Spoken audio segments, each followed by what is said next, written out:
I'm making a progress video from a different angle this time.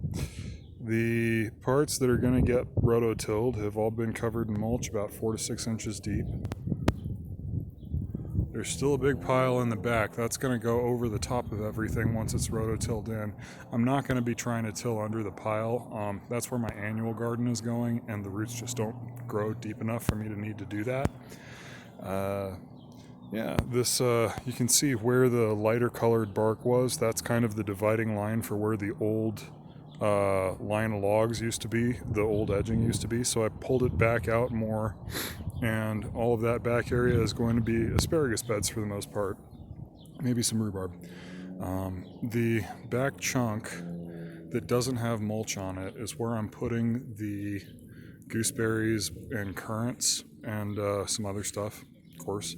But it's got a bunch of black landscaping plastic under it that ended up being a lot harder to get out than the fabric that was down in this area.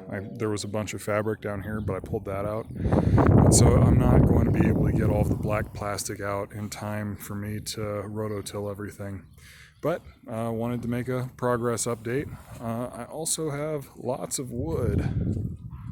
All these logs over to the left over here are all fresh ash.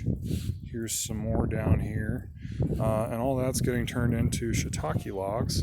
And then the chunks that were too big or were awkwardly shaped and weren't going to seal up well for mushroom cultivation, I threw into the wood pile for the stuff that needs to be chainsawed up, and over here for the stuff that's huge. And I'm just going to let it dry out and see if it gets dry enough that I can split it eventually.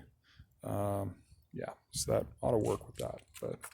But this stuff, it's got, gnarls and stuff in it, and it's going to have to be chainsawed up. Yeah, that's the update before rototilling everything. I'm planning on tilling in the next week or week and a half. My plants are coming in the week of the 21st. That's the fruit trees, fruit trees, strawberries, grapevines, and rhubarb. And all of those can go in around this time. I think I'm probably going to start the grapevines in pots indoors because we have to get rid of this huge deck. There are structural issues with it. So the places where I was going to plant the grapevines, it's not going to work there anymore. So I'm just going to keep them in pots for a year. Yeah, and I think that's it. I'll do an update later. Take care, y'all.